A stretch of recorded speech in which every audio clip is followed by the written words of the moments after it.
All right, to the NFL now, 5 days away from the first night of the NFL draft. You can see it on ESPN. Drafts loaded with wide receivers, according to the latest dueling mock draft shared by both Mel Kiper and Todd McShay. 7 receivers going in the first round. That would tie 2004 for the most taken in the opening rounds in draft history. 2 are slated to be picked in the top 10. That's Garrett Wilson to Atlanta at 8 and Drake London at 10 to the Jets.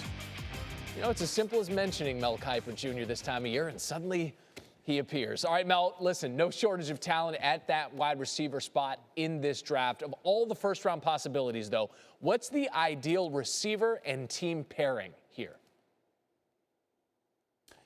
Randy, I've been locked into Drake London to the New York Jets for a while now, and I think Drake London brings the size, the physicality that they need at wide receiver for their young quarterback, Zach Wilson. And you think about having the diminutive Elijah Moore, you have Braxton Berrios, you have Corey Davis, but Drake London, when he's 100%, remember he got hurt, he had that fractured ankle the end of October, hasn't been clean through the process in terms of workouts and 40s and all that, but that's why he gets to 10. Had he been clean through the process, maybe he goes in the top 5, top 8. But if he's there at 10 for the New York Jets, and say they get Sauce Gardner at 4, the cornerback out of Cincinnati, then come back with Drake London at 10, that's a home run for GM Joe Douglas and a great way to start the draft and get things rolling.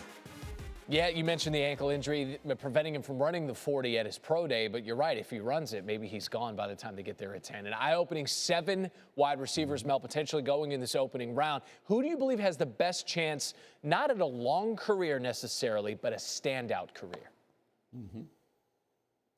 Randy, it's not going to be the first receiver taken necessarily. That could be Garrett Wilson from Ohio State. Second receiver could be Drake London. But Jameson Williams from Alabama would have been the first receiver taken had he not had the ACL. Here's a kid with dynamic talent. I can tell that he would have been maybe the 4th pick to the Jets had he not gotten hurt. And this is a guy that can take the top off of defense with the best of them. He's going to be ready and healthier quicker than anybody could have imagined. It's great to see him in the first round, maybe even in the middle of the first round. What I want to see is, does Green Bay, does Kansas City, does somebody feel the need to move up into the middle of the first, maybe with Baltimore at pick 14, to get Jameson Williams, maybe ahead of the Eagles, ahead of the Saints, teams like that. So how teams maneuver for Jameson Williams could be really fun to watch on Thursday. He had 4 touchdown catches of at least 70 yards, did Williams. That was an Alabama single-season record. The NFL draft just 5 days away. Mel Kiper Jr. in the home stretch with us on SportsCenter AM.